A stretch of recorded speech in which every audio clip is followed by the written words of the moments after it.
Hello students, இந்த வீடியோல 8th standard social science அதுல historyல unit 8 status of women in India through the ages அந்த லெசன்ல முதல் ரெண்டு வீடியோல நம்ம womenோட பொசிஷன் என்ன அப்படின்னு ஃபர்ஸ்ட் வீடியோல பார்த்தோம். செகண்ட் வீடியோல social evils பத்தி பார்த்தோம் இல்லையா? ஸோ இந்த வீடியோவில் the role of social reformers. So யாரெல்லாம் இந்த சோஷியல் ஈவல்ஸ் எராடிகேட் பண்ண சோஷியல் ரிஃபார்மர்ஸ் பற்றி பார்க்க போகிறோம். அதில் ராஜாராம் மோகன் ராய், ஈஸ்வர சந்திர வித்யாசாகர், தென் எம்ஜி ரனடே, கோபாலகிருஷ்ண கோகலே, பெரியார், இவங்களெல்லாம் பற்றி நம்ம டீட்டெயிலாக பார்க்க போகிறோம். அது மட்டும் இல்லாமல் role of women in our freedom movement அதை பற்றியும் நம்ம தெரிஞ்சுக்க போகிறோம். ஸோ லெசனுக்குள்ளே போகலாமா?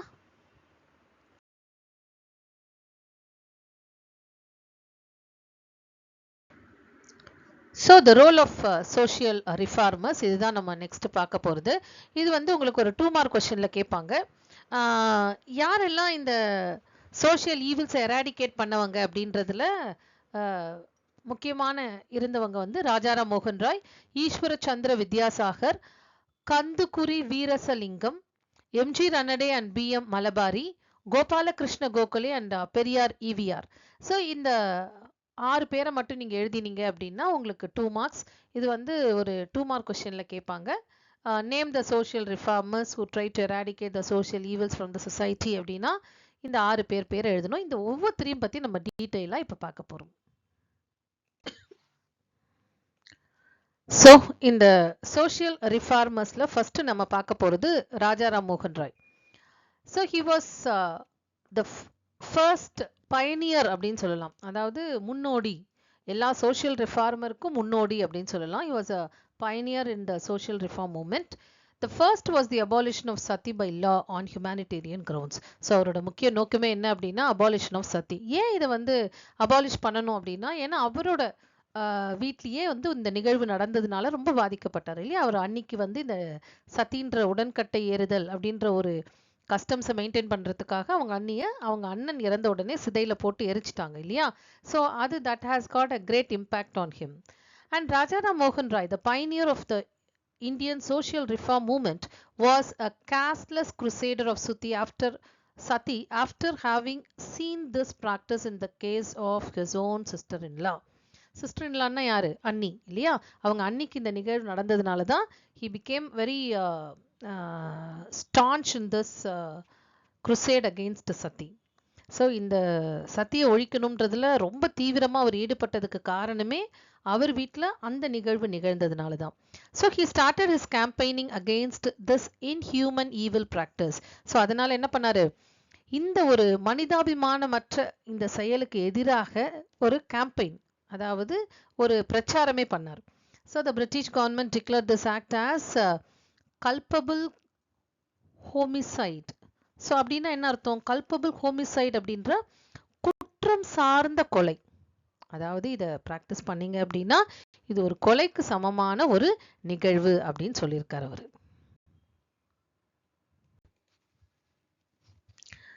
ஸோ ராஜாராம் மோகன் Rai is the most remembered for helping Lord William Bentinck to declare the practice of sati is punishable offense in 1829. So Rajaram மோகன் ராய் வந்து லார்ட் வில்லியம் பென்டிங்க்கு ரொம்ப ஹெல்ப் பண்ணார்.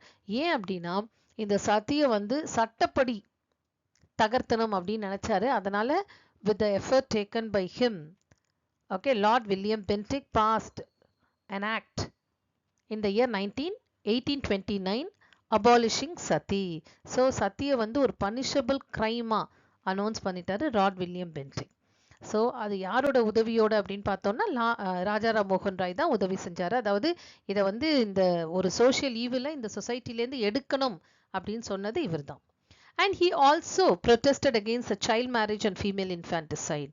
ஸோ சத்தியை மட்டும் அவர் எதிர்க்கல, குழந்தை திருமணம், ஃபீமேல் இன்ஃபான்டிசைட் அதாவது பெண் சிசு கொலை, ஏற்கனவே இதெல்லாம் பற்றி நம்ம டீட்டெயிலாக பார்த்துருக்கோம் இல்லையா? ஸோ இது ரெண்டுத்தையும் என்ன பண்ணார்? எதிர்த்தார். சரி, எதை ஆதரிச்சார்? எது வேணும்னு சொன்னார்? He favoured the remarriage of widows, அதாவது விதவைகள் மறுமணம் செஞ்சுக்கலாம் அப்படிங்கிற ஒரு நிகழ்வையும், ஃபீமேல் எஜுகேஷன் அதாவது பெண் கல்வி, and women's right to property, அதாவது பெண்களுக்கும் சொத்துரிமை உண்டு அப்படின்ற 3 விஷயத்தை அவர் ரொம்ப என்கரேஜ் பண்ணி ஆதரிச்சார். So he favored the remarriage of widows, female education and women right to property. So இத மூணுத்தையும் அவர் ஆதரிச்சார். சதி, சைல்ட் மேரேஜ் அண்ட் ஃபீமேல் இன்ஃபான்டிசைடை எதிர்த்தார். அவ்வளவுதான். சிம்பிளா நீங்க என்ன பண்ணிடலாம், ராஜா ராம்மோகன் ராய் பத்தி எழுதலாம். சோ அடுத்ததா நம்ம பார்க்க போறது ஈஸ்வர சந்திர வித்யாசாகர். ஸோ ராஜா ராம்மோகன் ராய் பத்தி பார்த்தோம் இல்லையா? ஸோ அதே மாதிரி ஈஸ்வர சந்திர வித்யாசாகர். ஸோ ஈஸ்வர Chandra Vidyasagar carried on a movement for female education, widow remarriage and abolition of polygamy in Bengal. So 3 விஷயத்துக்கு எதிராக அவர் போராடினார். என்ன விஷயம் அப்படின்னு பார்த்தோம்னா ஃபீமேல் எஜுகேஷன், அதாவது பெண் கல்வி வேணும்னாரு. அப்புறம் விடோ ரீமேரேஜ், விதவைகள் மறுமணம் செஞ்சுக்கணும் அப்படின்னு போராடினார். தென் அபாலிஷன் ஆஃப் பாலிகமி. பாலிகமின்னா என்ன? மேரிங் மெனி டைம், அதாவது நிறைய பேரை திருமணம் செய்து கொள்கிற ஆண்கள் இருக்காங்க இல்லையா, அவங்க இருக்கக்கூடாது, ஒருத்தனுக்கு ஒருத்தி தான் இருக்கணும் அப்படின்றதுல ரொம்ப தெளிவா இருந்தார். சரியா? ஸோ இந்த 3 விஷயத்த அவர் ஒழிக்கணும்னு பாடுபட்டார். ஸோ ஃபீமேல் எஜுகேஷன் வேணும்னாரு, விடோ ரீமேரேஜ் கண்டிப்பா வேணும்னாரு. Then he wanted to abolish polygamy in Bengal. ஏன்னா அவர் இருந்த ஊர் பெங்கால் தானே. And he was a great Sanskrit scholar also. And he submitted the petitions to this effect to the Indian Legislative Council and to the passing of the Hindu Widow Remarriage Act in 1856. So இந்த 3 செயலை செய்யறதுக்கு first முயற்சியா இவரோட எஃபர்ட்ல தான் அதாவது Hindu widow remarriage சட்டமே கொண்டு வந்தாங்க 1856ல. ஏன் எப்படி அப்படின்னா he keep on submitted petition. petitionனா என்ன? மனு இல்லையா?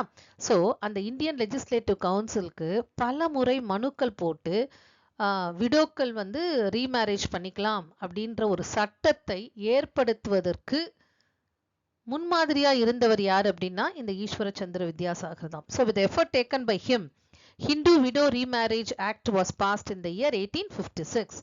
So இவரோட முயற்சியால தான் இந்த Hindu Widow Remarriage Act 1856ல பாஸ் பண்ணாங்க. ஸோ அதுக்கு உதாரணமா என்ன பண்ணார் அப்படின்னா his son Narayana Chandra set an example to others by marrying a widow of his choice. So அவரோட மகனையே என்ன பண்ணாரு, அவரோட சாய்ஸுக்கு ஒரு விதவையை தான் திருமணம் செஞ்சு வச்சாரு. ஸோ தட் விதவைகள் மறுமணம் செஞ்சு கொள்ளலாம் அப்படின்ற ஒரு சட்டத்தை மட்டுமே அவர் முயற்சியில கொண்டு வரல, அவரோட மகனையும் ஒரு விதவைக்கு திருமணம் செஞ்சு வச்சாரு. Then to promote female education, so பெண் கல்விக்கு ஒரு முக்கியத்துவம் கொடுக்கணும்னு சொன்னார் இல்லையா? ஸோ அதனால இவர் என்ன பண்ணாரு, Vidyasagar founded several girls school in the district of Nadia, Midnapore, Hooghly and Burdwan in Bengal. So இந்த 4 டிஸ்ட்ரிக்ட், பெங்கால்ல இருக்கிற இந்த 4 டிஸ்ட்ரிக்ட்ல பெண்களுக்காக ஸ்கூல் ஸ்டார்ட் பண்ணார். So girls school. ஸோ இந்த 4 டிஸ்ட்ரிக்ட்லயுமே நாடியா, மிட்னாப்பூர், ஹூக்லி அண்ட் புர்த்வான். ஸோ இந்த 4 டிஸ்ட்ரிக்ட்ல, பெங்கால்ல இருக்கிற இந்த 4 டிஸ்ட்ரிக்ட்ல பெண்களுக்கான ஸ்கூல்ஸ் தொடங்கினார். ஸோ இந்த 4 பாயிண்ட் தான் ஈஸ்வர சந்திர வித்யாசாகரை பத்தி நீங்க ஞாபகம் வச்சுக்கணும். ஸோ இங்க பக்கத்துல இருக்காரு பத்தியா, இவர் தான் அந்த ஈஸ்வர சந்திர வித்யாசாகர். ஸோ அடுத்ததா நம்ம பார்க்க போறது கந்துக்கூரி வீரசலிங்கம். இவர் தான் இங்க போட்டோல இருக்கார் இல்லையா, இவர் தான். ஸோ இந்த கந்துக்கூரி வீரசலிங்கம் பண்டுலு, இவர் தான் அவரோட முழு பெயர். He was the earliest champion in South India of women's emancipation. அதாவது தென்னிந்தியாவில் மகளிர் முன்னேற்றத்திற்காக பாடுபட்ட, அதாவது முதல்ல பாடுபட்ட அப்படின்னு கூட சொல்லலாம். ஆரம்ப காலகட்டத்தில் பாடுபட்ட ஒரு போராளி யாரு அப்படின்னு பார்த்தோம்னா இந்த கந்துக்கூரி வீரசலிங்கம். இது உங்களுக்கு ஒரு ஒன் வேர்ட்ல கேட்கலாம். So he publish a Journal விவேக வர்ஷினி. இது ஒரு ஒன் வேர்ட்ல உங்களுக்கு வரலாம். இவர் ஒரு நியூஸ் பேப்பரை தொடங்கினார். அந்த நியூஸ் பேப்பர் பேரு விவேக Varshini. And he opened his first girls' school in 1874 and made widow remarriage and female education the key points of his program for social reforms. இவர் சமூக நலங்கள் பண்ண ஆரம்பிச்ச உடனே 2 விஷயத்தை அவர் முக்கியமான விஷயமா நினைச்சாரு. ஒன்னு ஃபீமேல் எஜுகேஷன், அதாவது பெண் கல்வி. 2வது விடோ ரீமேரேஜ். இந்த 2 தான் முக்கியமா கான்சென்ட்ரேட் பண்ண வேண்டியது இந்த சொசைட்டில அப்படின்னு நினைச்சாரு. ஸோ அதற்காக என்ன பண்ணார் அப்படின்னா he opened his first girls school. அதாவது பெண்களுக்கான ஒரு தனி ஸ்கூலை ஸ்டார்ட் பண்ணாரு 1874ல. ஸோ இவர் பத்தி உங்களுக்கு ஒரு 2 மார்க் கொஸ்டின்ல கேட்கலாம். ஸோ அடுத்ததா நம்ம பார்க்க போறது MG Ranade and B.M. Malabari. So first யாரை பார்த்தோம்? ராஜா ராம்மோகன் ராய் பார்த்தோமா?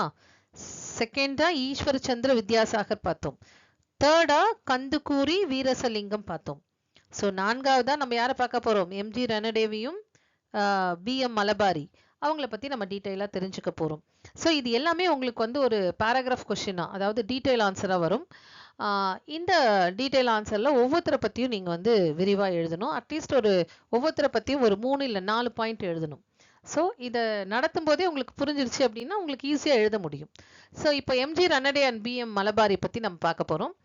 ஸோ இப்போ ராஜா ராம்மோகன் ராயும் ஈஸ்வர சந்திர வித்யாசாகரும் பெங்கால்ல அவங்க சோஷியல் ரிஃபார்ம் மூவ்மெண்ட்டை கேரி அவுட் பண்ணாங்க.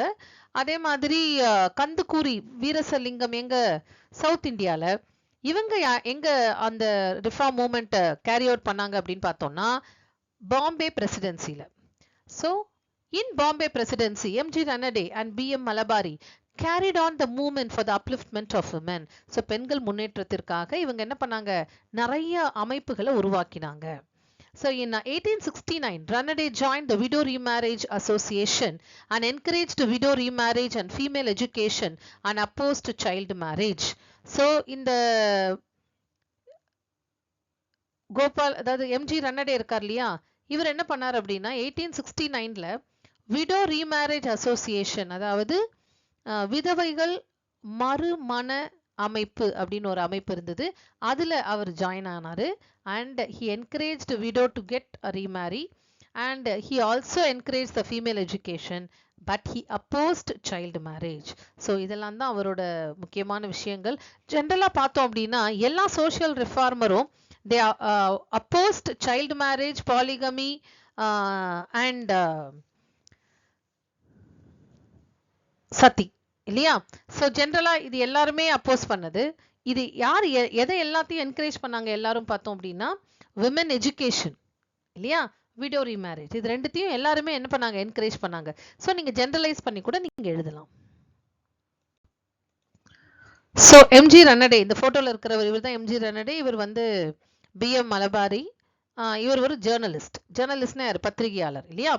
So in 1887 he started a national social conference which became a preeminent institution for social reforms. So இதுல வந்து எம்ஜி ரன்னடே இருக்கார் இல்லையா, இவர் என்ன பண்ணார் அப்படின்னா ஒரு நேஷனல் சோஷியல் கான்ஃபரன்ஸ் அப்படின்ற ஒரு அமைப்பை உருவாக்கினார். அது வந்து பின்னாடி வந்து பிற்காலத்துல ஒரு சோஷியல் ரிஃபார்ம் இன்ஸ்டிடியூஷனாகவே மாறிடுச்சு. Then in 1884 B.M. மலபாரி, இவர் இருக்கார் இல்லையா, இவர் ஜேர்னலிஸ்ட், நான் ஏற்கனவே சொல்லியிருக்கேன், பத்திரிகையாளர். இவர் என்ன பண்ணாரு? ஒரு he started a movement for the abolition of child marriage, அதாவது குழந்தைகள் திருமணத்தை எதிர்த்து ஒரு அமைப்பை உருவாக்கினார். And he published the pamphlets on this subject and appealed to the government to take action. So இவர் அது மட்டும் அவர் அமைப்பு மட்டும் உருவாக்கல, இவர் என்ன பண்ணார் அப்படின்னா துண்டு பிரசுரங்கள், அதாவது குழந்தைகள் திருமணத்துக்கு எதிராக ஒரு துண்டு பேம்ப்ளெட் மாதிரி அடிச்சு அதை என்ன பண்ணாரு? ரோடா கொண்டு போய் கொடுத்து மக்களுக்கு ஒரு விழிப்புணர்வு ஏற்படுத்துறாரு. அதே மாதிரி கவர்மெண்ட் கிட்டையும் என்ன பண்றாரு? பெட்டிஷன் போட்டு government have to take action against this அப்படின்றதையும் சொல்றாரு. என்ன சத்தியை அபாலிஷ் பண்ணாங்களே அதே மாதிரி இந்த குழந்தைகள் திருமணத்தையும் அபாலிஷ் பண்ணுங்க அப்படின்ட்டு முறையிட்டாரு அரசாங்கத்துக்கிட்ட. ஸோ நெக்ஸ்ட் நம்ம பார்க்க போறது கோபால கிருஷ்ண கோகலே. ஸோ கோபால கிருஷ்ண கோகலே அப்படின்னு வந்து நம்ம freedom மூமெண்ட்ல he played a very important role as a moderate.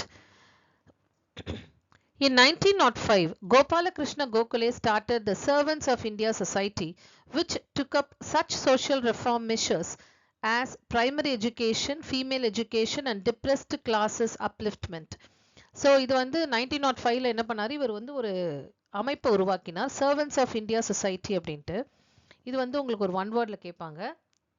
சர்வன்ஸ் of India சொசைட்டியை தொடங்கினது யாரு அப்படின்னா Gopala Krishna Gokhale. In which year? 1905. சரி, இந்த அமைப்பு மூலமா என்னெல்லாம் பண்ணார் அப்படின்னு பார்த்தோம்னா he wanted to insist the primary education, அதாவது அனைவருக்கும் தொடக்க கல்வி இருக்கணும், 5வது முடிய எல்லாரும் படிச்சிருக்கணும், எழுத படிக்க அப்பதான் தெரியும். அடுத்தது ஃபீமேல் எஜுகேஷன், பெண் கல்வி. டிப்ரெஸ்ட் கிளாஸஸ் அப்லிஃப்ட்மெண்ட், அதாவது ஒடுக்கப்பட்ட மக்கள் வந்து மேம்படுத்த அதுக்கான நடவடிக்கை. ஸோ இந்த மாதிரி விஷயங்கள்ல இந்த சர்வன்ஸ் ஆஃப் இந்தியா சொசைட்டி மூலமாக மெஷர் எடுத்தார். அடுத்தது பார்த்தோம் அப்படின்னா the spread of female education further led to the participation of women in the freedom struggle. So பெண் கல்வி மூலமாக என்ன பண்றாங்க அப்படின்னா ஒரு பெரிய ஒரு விழிப்புணர்வு பெண்களிடையே வந்தது. அதனால தான் நம்ம ஃப்ரீடம் மூவ்மெண்ட்ல நம்ம சுதந்திரத்துக்காக போராடும் பொழுது நிறைய பெண்கள் வந்து நம்மளோட ஃப்ரீடம் மூவ்மெண்ட்ல பார்ட்டிசிபேட் பண்ணாங்க.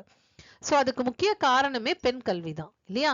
So because of the effort taken by him, okay, because of the spread of female education, so many women participated in the freedom struggle. So இந்த போட்டோவை பார்த்த உடனே தெரிஞ்சிருக்கும் நம்ம யாரை பத்தி படிக்க போறோம் அப்படின்ட்டு. யார் இவரு? எஸ், பெரியார் ஈவிஆர் இல்லையா? So Periyar EVR, EV Ramasamy Naicker, okay, was one of the greatest social reformers of Tamil Nadu. இது வந்து உங்களுக்கு ஒரு one wordல கேட்பாங்க. greatest social reformer of Tamil Nadu யார் அப்படின்னா Periyar. And he advocated women education, widow remarriage and intercaste marriages and opposed child marriages. So இந்த மூணு விஷயத்தை அவர் ஆதரிச்சார், ஒன்னு எதிர்த்தார். அந்த மூணு விஷயத்தை ஆதரிச்சது என்ன அப்படின்னு பார்த்தோம்னா விமன் எஜுகேஷன், பெண் கல்வி வேணும் அப்படின்னு சொன்னாரு. விடோ ரீமேரேஜ், விதவைகள் மறுமணம் செஞ்சுக்கலாம் அப்படின்னு சொன்னாரு. அண்ட் இன்டர்காஸ்ட் மேரேஜஸ், அந்த காலத்தை பார்த்தோம் அப்படின்னா ஒரு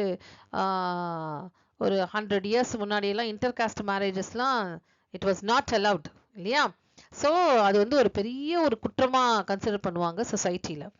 ஸோ இன்டர்காஸ்ட் மேரேஜஸை ஆதரிச்சாரு. And he opposed child marriage, அதாவது குழந்தைகள் திருமணத்தை அவர் என்ன பண்ணாரு? எதிர்த்தார். ஸோ இதுல இருந்து உங்களுக்கு ஒரு ஒன் வேர்டு உங்களுக்கு வரலாம். அடுத்ததா நம்ம பார்க்க போறது விமன் ரிஃபார்மர்ஸ். ஸோ இது வரைக்கும் நம்ம நிறைய ரிஃபார்மர்ஸை பார்த்துருக்கோம். இது எல்லாமே வந்து மேல் ரிஃபார்மர் இல்லையா? ராஜா ராம்மோகன் ராய், ஈஸ்வர சந்திர வித்யாசாகர், கந்துக்கூரி வீரசலிங்கம், எம்ஜி ரனடே, B.M. மலபாரி, அதுக்கப்புறம் கோபால கிருஷ்ண கோகலே, பெரியார் ஈவிஆர். ஸோ இவங்க எல்லாருமே வந்து மேல் இல்லையா? மேல் ரிஃபார்மர்ஸ் அப்படின்னு சொல்றோம். ஸோ இப்போ நம்ம பார்க்க போறது விமன் ரிஃபார்மர், அதாவது பெண்கள் சமூக சீர்திருத்தவாதிகளா யார் இருந்தாங்க அப்படின்ட்டு. So the most of the reform movement like Brahma Samaj 1828, Prarthana Samaj 1867 and Arya Samaj 1875 were led by male reformers who set the limits of the freedom and development of women. So இந்த நிறைய reform movement எல்லாமே பார்த்தோம் அப்படின்னா இப்போ பிரம்ம சமாஜ் யார் தொடங்கியது அப்படின்னா ராஜா ராம்மோகன் ராய், பிரார்த்தனா சமாஜ் ஆத்மராம் பாண்டுரங் அண்ட் ஆரிய சமாஜ் சுவாமி தயானந்த சரஸ்வதி இல்லையா? ஸோ இந்த எல்லா அமைப்புகளுமே ஒரு ஆண்களால் தொடங்கப்பட்ட ஒரு அமைப்பு இல்லையா? மேல் ரிஃபார்மரா தொடங்கப்பட்ட அமைப்பு. அதுல பார்த்தோம் அப்படின்னா பெண்களுக்குன்னு ஒரு லிமிடேஷன் கொடுத்திருந்தாங்க அந்த ஃப்ரீடம்ல, சுதந்திரத்துல. And even both in the freedom and in the development, they fix some limitation for women. So the women reformers like Pandita Ramabai, Rukmabai and Tarabai Shinde try to extend further. இவங்க என்ன பண்ணாங்க அப்படின்னா the லிமிட்டேஷனை விரிவுபடுத்த விரும்பினாங்க. யார் மூணு பேரு? பண்டித Ramabai, Rukhmabai and Tarabai Shinde. இவங்க மூணு பேரும் தான் முக்கியமான விமன் ரிஃபார்மர்ஸ் அப்படின்னு சொல்லலாம். சோ இந்த போட்டோ பார்த்தா உங்களுக்கு புரியும். இவங்க தான் பண்டித ரமாபாய், இவங்க தான் ருக்மாபாய், இவங்க தான் தாராபாய் ஷிண்டே. சோ இவங்க மூணு பேரும் என்ன பண்றாங்க அப்படின்னா அந்த லிமிட்டேஷனை they wanted to extend it further so that all women can enjoy freedom. So இந்த மூணு பேருமே நிறைய கான்ட்ரிபியூட் பண்ணியிருக்காங்க விமன் டெவலப்மெண்ட்டுக்கு. In 1889 Pandita Ramabai open Sharada Sadan, that is home of learning for Hindu widows in Mumbai. So மும்பையில் அவங்க என்ன பண்ணியிருக்காங்க அப்படின்னா சாரதா சதன் அப்படின்ற ஒரு அமைப்பை, ஒரு ஹோம் ஸ்டார்ட் பண்ணியிருக்காங்க. அது எதுக்கு அப்படின்னா ஹிந்து விடோஸுக்கு எஜுகேஷன் கொடுக்கறதுக்காக அவங்க ஸ்டார்ட் பண்ணது தான். ஸோ இது later it was shifted to Poona. பூனாக்கு அதுக்கப்புறம் இதை மாற்றினாங்க. ஸோ இந்தியாலேயே முதல்ல விடோக்கு எஜுகேட் பண்ணது யார் அப்படின்னா இவங்க தான். So her greatest legacy was her effort, the first in India to educate widows. So இவங்களோட முக்கியமான கான்ட்ரிபியூஷன், லெகாசின்னு என்ன கான்ட்ரிபியூஷன், ஸோ இவங்களோட முக்கியமான கான்ட்ரிபியூஷன் என்ன அப்படின்னா இந்தியாலேயே முதல்ல விதவைகளுக்கு கல்வி கொடுக்கணும் அப்படின்னு நினைச்சது இவங்க தான். And the Theosophical Society was established at Chennai, and Dr. Annie Besant, who came from Europe, joined it. So theosophical society, அதாவது பிரம்மஞான சபை அப்படின்னு சொல்கிறோம்ல, இப்போ கூட அடையாறில் இருக்குது. ஸோ ரொம்ப நல்லா இருக்கும் அதோட உள்ளே போய் பார்த்தீங்க அப்படின்னா, அவ்வளோ பெரிய ஒரு organisation. So theosophical society it was established at Chennai. அதில் Mrs Annie Besant who came from Europe joined it, and she also fought for the upliftment of women. So doctor S Dharmambal, இவங்களை பற்றி நம்ம ஏற்கனவே பார்த்துருக்கோம் இல்லையா? So doctor S Dharmambal was another reformer who was very much influenced by the ideas of Periyar. So இவங்க வந்து ஒரு பெரியாரோட பயங்கர பெரிய ஃபேன் சொல்லலாம். பெரியாரோட ஐடியாஸ் எல்லாம் இவங்களுக்கு வந்து ரொம்ப பிடிச்சிருக்கு. And she showed her great interest in implementing widow remarriage and women education. So இவங்க ரெண்டு விஷயத்துக்காக பாடுபட்டாங்க. ஒன்று widow remarriage, அதாவது விதவைகள் திருமணம், மற்றும் women education, பெண் கல்விக்காக. And among Moovalur Ramamridam Ammayar raised her voice against Devadasi system along with Dr. Muthulakshmi Ammayar. நம்ம தேவதாசி சிஸ்டம் அபாலிஷன்லயே நம்ம இவங்களை பத்தி பார்த்திருப்போம் இல்லையா? டாக்டர் முத்துலட்சுமி ரெட்டி அவங்களோட சேர்ந்து போராடினவங்க யார் அப்படின்னா மூவலூர் ராமாமிர்தம் அம்மையார். பக்கத்துல இந்த போட்டோல இருக்காங்க இல்லையா, இவங்க தான். ஸோ இவங்க யாரு? டாக்டர் எஸ் தர்மாம்பாள் இல்லையா? ஸோ இவங்க டாக்டர் முத்துலட்சுமி அம்மையாரோட சேர்ந்து மூவலூர் ராமாமிர்தம் அம்மையாரும் ரெண்டு பேரும் சேர்ந்து என்ன பண்ணாங்க? தேவதாசி சிஸ்டமை அபாலிஷ் பண்ணாங்க. அண்ட் மூவலூர் ராமாமிர்தம் அம்மாள் நினைவு மேரேஜ் அசிஸ்டன்ஸ் ஸ்கீம் அப்படின்றது வந்து தமிழ்நாட்டில் அறிமுகப்படுத்தியிருக்காங்க. இதுல ஏழை பெண்களுக்கு திருமணத்துக்காக அவங்க என்ன பண்றாங்க? அரசாங்கம் உதவி செய்யறாங்க. ஸோ இந்த ட்ரஸ்ட் மூலமாக ஸோ கவர்மெண்ட் என்ன பண்ணாங்க? ஒரு அமைப்பை உருவாக்கியிருக்காங்க. ஒரு ஸ்கீம் இருக்கு. அந்த ஸ்கீமுக்கு பேர் என்ன அப்படின்னா மூவலூர் ராமாமிர்தம் அம்மாள் நினைவு மேரேஜ் அசிஸ்டன்ஸ் ஸ்கீம். ஸோ அவங்க பேர்ல ஒரு உதவித்தொகை கொடுக்கறாங்க ஏழை பெண்களுக்காக திருமணத்துக்காக. ஸோ பெண்களுக்காக 3 சங்கங்கள், அதாவது இனிமேல்ட்டு நம்மளோட பெண்களோட நலனை பாதுகாத்துக் கொள்வதற்கு நாமளா தான் ஒரு சங்கத்தை நிறுவனம் அப்படின்ற ஒரு அவசியத்தை என்ன பண்ணாங்க? பெண்கள் உணர்ந்தாங்க. ஸோ அதனால 3 மிகப்பெரிய பெண்கள் சங்கங்கள் உருவாக்கப்பட்டன. ஸோ 3 பெரிய விமென்ஸ் அசோசியேஷன் ஆர்கனைஸ் பண்ணாங்க. 3 major national women's organisations are, இது வந்து உங்களுக்கு ஒரு ஒன் வேர்ட்ல கூட கேட்கலாம். பெண்கள் சங்கங்கள் 3 எழுதுகன்னு கேட்கலாம். So women's national women's organisations ஏதாவது ஒரு 3 எழுது அப்படின்னா இதை 3த்தையும் நம்ம எழுதலாம். Women's India association, national council of women in India and all India women's conference were founded. So இந்த 3மே வந்து பார்த்தோம் அப்படின்னா எல்லாமே பெண்களுக்காக, அதாவது விமெனோட ரைட்ஸை ப்ரொடெக்ட் பண்றதுக்காக ஆர்கனைஸ் பண்ணப்பட்ட ஆர்கனைசேஷன் தான். ஸோ இந்த ஃபர்ஸ்ட் இது பார்த்தீங்க அப்படின்னா this is the symbol for women, Indian Women Association. இது வந்து National Council of Women. இது All India Women Conference. It was established in the year 1927. இதோட headquarters எங்க இருக்குன்னு பார்த்தோம்னா டெல்லியில இருக்கு. So next நம்ம பார்க்க போறது women in the freedom movement. இது வந்து முக்கியமான ஒரு paragraph question. இது first paragraph question in the lesson. இது முக்கியமானதும் கூட and very easy to remember. In the early anti-colonial struggle, women played a major roles in various capacities. So in the anti-colonial struggle, நம்ம பிரிட்டிஷ்க்கு அடிமையா இருந்தோம் இல்லையா? So அப்பயே வந்து நம்ம நிறைய பெண்கள் வந்து பிரிட்டிஷ்க்கு எதிராக போராடி இருக்காங்க. அதுல முக்கியமானவங்க அப்படின்னு பார்த்தோம்னா வேலு நாச்சியார் ஆஃப் சிவகங்கா. ஸோ சிவகங்கையை ஆட்சி செஞ்ச Velu Nachiyar. So Velu Nachiyar of Sivagangai fought violently against the British and restored her rule in Sivaganga. So பயங்கரமா சண்டை போட்டு என்ன பண்ணாங்க? திரும்பவும் சிவகங்கையை பிரிட்டிஷ் கிட்டேருந்து மீட்டெடுத்து ஆட்சி செஞ்சாங்க. Then Begum Hazrat Mahal and Rani Lakshmibai of Jhansi led an armed revolt of 1857 against the British. So இவங்க ரெண்டு பேரும் என்ன பண்ணாங்க? 1857 ரிவோல்ட்ல பிரிட்டிஷ்க்கு எதிராக சண்டை போட்டாங்க. Begum Hazrat Mahal and Rani Lakshmibai of Jhansi. So இவங்க ரொம்ப முக்கியமான, இன்ஃபேக்ட் வேலு நாச்சியார் ஆஃப் சிவகங்கை வந்து முதல் பெண், பிரிட்டிஷை எதிர்த்த முதல் பெண் கூட சொல்லலாம். தமிழ்நாட்டை சேர்ந்தவங்க. ஸோ சிவகங்கையை பாளையக்காரராக இருந்தவங்க அவங்க. ஸோ இந்த மாதிரி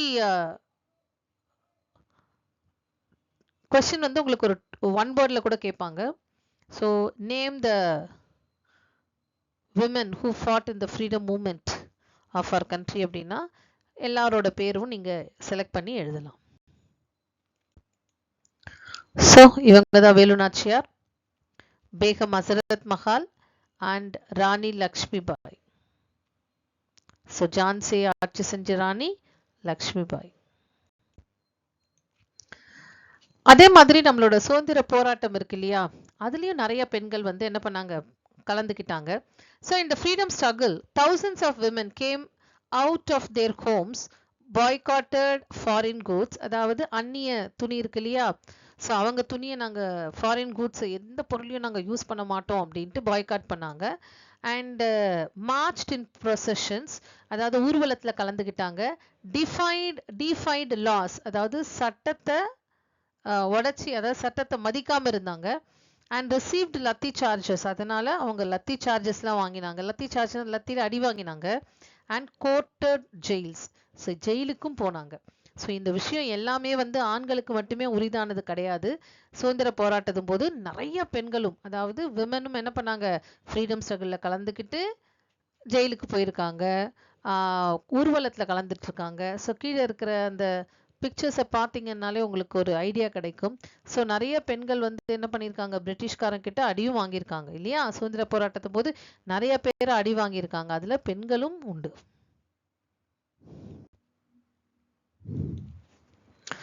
ஸோ இந்த பிக்சர்ஸில் பார்த்தீங்கன்னா, இந்த இருக்கிற பிக்சர்ஸில் இருக்கிற எல்லா பெண்களுமே வந்து நம்மளோட ஃப்ரீடம் ஸ்ட்ரகிளில் in one or the other way கலந்துக்கிட்டவங்க தான். ஸோ இவங்கெல்லாம் பார்த்தீங்கன்னா ராணி லக்ஷ்மிபாய் ஏற்கனவே நம்ம பார்த்தோம் இல்லையா.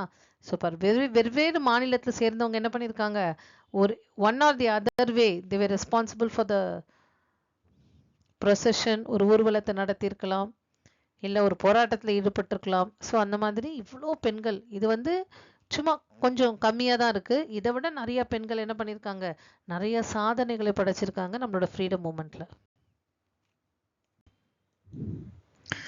ஸோ நெக்ஸ்ட் நம்ம பார்க்க போகிறது இம்பேக்ட் ஆஃப் ரிஃபார்ம் மூமெண்ட். இது suppose to be very important again paragraph question. இந்த 5 பாயிண்ட் எழுதினா 5 mark. So very important paragraph question, impact of reform movement. So இவ்வளோ நேரம் அந்த ரிஃபார்மர்ஸ் எல்லாம் வந்து போராடி நிறைய சோஷியல் ஈவில்ஸை ஒழிச்சாங்க சொசைட்டியில் அப்படின்னு பார்த்தோம்ல.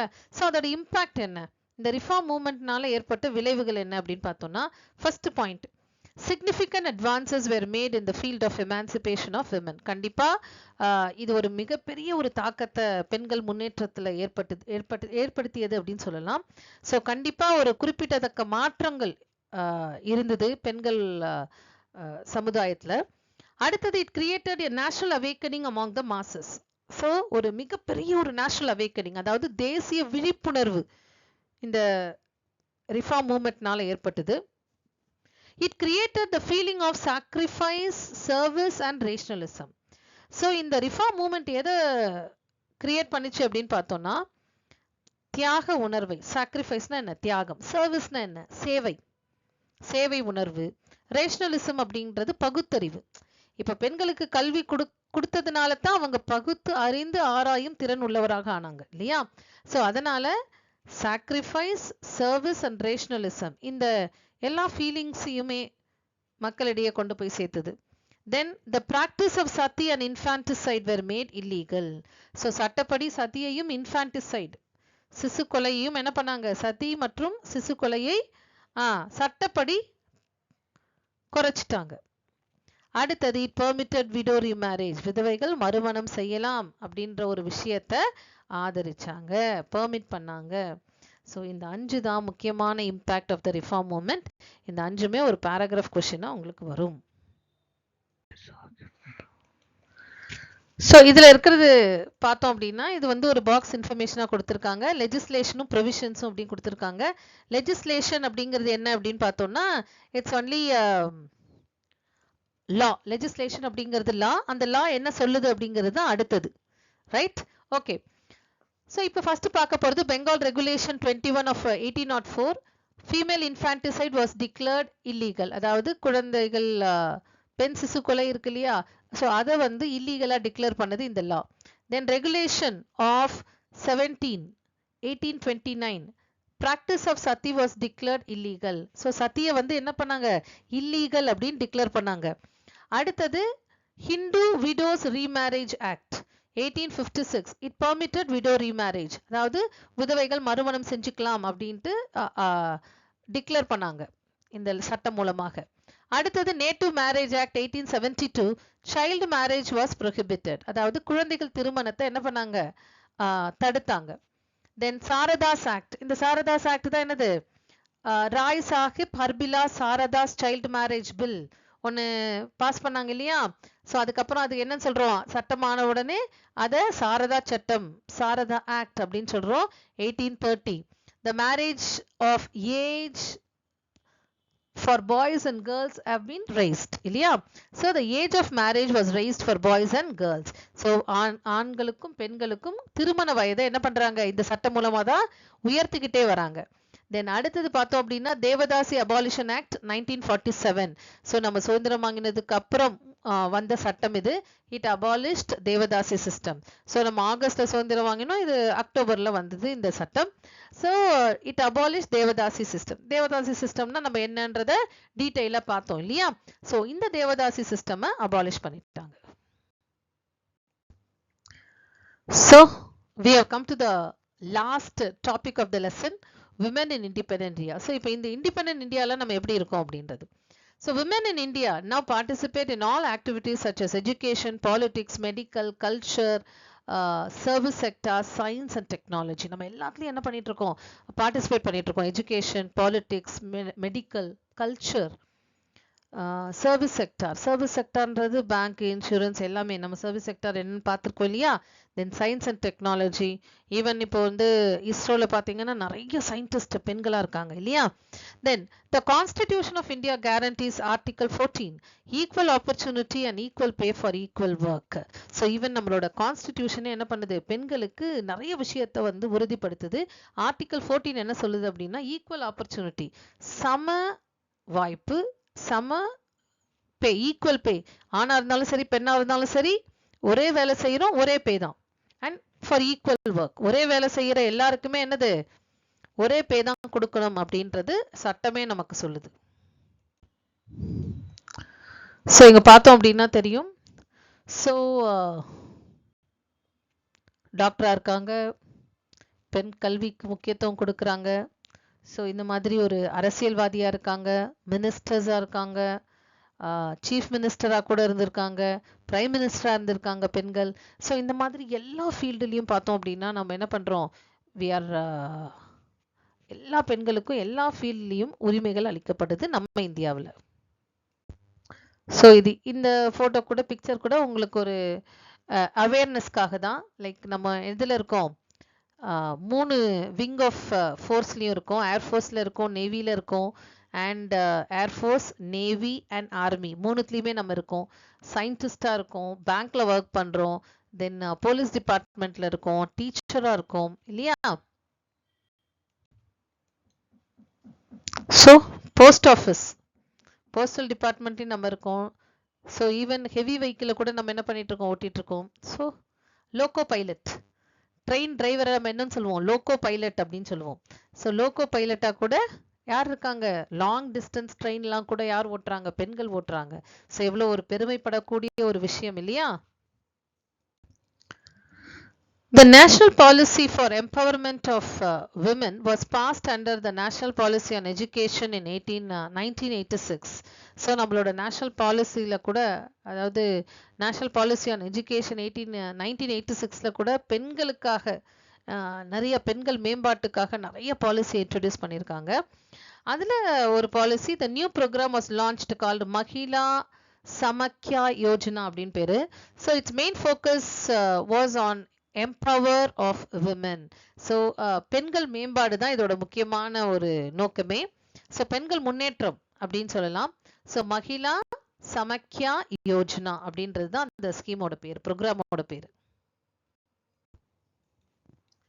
ஸோ அடுத்தது வந்து விமென்காக என்னெல்லாம் கவர்மெண்ட் பண்ணியிருக்காங்கன்னு பாரு. 33% reservation for women. So reservation of 33% to women envisaged an improvement in the socio-political status of women. So இந்த ஒரு ஸ்கீம் வந்து மிகப்பெரிய ஒரு முன்னேற்றத்தை பெண்களுக்கு கொடுத்ததுன்னு சொல்லலாம். ஏன்னா 33% பெண்களுக்கு எல்லா ஃபீல்ட்லையும் அப்படின்னு சொல்லிட்டாங்க. ஸோ அதனால தான் நிறைய தொகுதிகள் பார்த்தோன்னா எலெக்ஷன் டைமில் கூட பெண்களுக்கான தொகுதி அப்படின்வாங்க. ஏன்னா 33% ரிசர்வேஷன் ஒன்லி ஃபார் விமன். அங்க பெண்கள் மட்டும்தான் அதை பார்ட்டிசிபேட் இதை கண்டெஸ்ட் பண்ண முடியும். Then the national commission for women was set up in January 1992. So இது வந்து இன்னும் கூட இருக்கு. இதோட வேலை நேஷனல் கமிஷன் ஃபார் விமன், இதோட வேலை என்ன அப்படின்னு பார்த்தோம்னா பெண்களுக்கான சட்டங்கள் இருக்கு இல்லையா, அதை ஆராய்ச்சி செய்யறது, அதை இன்டர்வென் பண்ணி அதுல வேற ஏதாவது பெண்களுக்கு ஏதாவது பிரச்சனைகள் இருக்கா, அதை எப்படி சால்வ் பண்ணலாம், பெண்களுக்கான என்னெல்லாம் ஒரு பாதுகாப்பின்மை ஏதாவது இருக்கா, இல்ல பெண்களுக்கு ஏதாவது அநீதிகள் வழங்கப்படுதா, இல்லைன்னா உரிமைகள் ஏதாவது மறுக்கப்படுதா அப்படின்றத ஆராய்ச்சி செஞ்சு அவங்களுக்கு ஹெல்ப் பண்றதா இந்த நேஷனல் கமிஷன் ஃபார் விமனோட வேலை. So its main function is to review women related legislation. அதான் சொன்னேன் இல்லையா, legislation and law. So women சம்பந்தமான இருக்கிற லாவை ரெவ்யூ பண்றது and intervene in specific individual complaints of atrocities and denial of rights. அதாவது பெண்களுக்கு எதிராக ஏதாவது கம்ப்ளைண்ட் வந்தது அப்படின்னா, அநீதிகள் இழக்கப்பட்டது அப்படின்னு கம்ப்ளைண்ட் வந்ததுன்னா அது பத்தி விவாதிக்கிறோம். பெண்களுக்கு ஏதாவது உரிமைகள் ரைட்ஸ் ஏதாவது மறுக்கப்பட்டால், அவங்களுக்கு எதை கிடைக்க வேண்டிய உரிமைகள் ஏதாவது கொடுக்கல அப்படின்னா அதுக்காகவும் போராடுறது தான் இந்த நேஷனல் கமிஷன் ஃபார் விமனோட வேலை. So we have come to the end of the lesson. Hope you understood. உங்களுக்கு இந்த லெசன் நல்லா புரிஞ்சிருக்கும்னு நினைக்கிறேன். அடுத்து வர 2 ஸ்லைட்ல உங்களுக்கு வந்து just a famous women who have made a great achievement in our modern India இருக்கும். ஜஸ்ட் பார்த்துக்கோங்க. அண்ட் அடுத்த வீடியோவில் இன்னொரு லெசனோட உங்களுக்கு சந்திக்கிறேன். Thank you so much.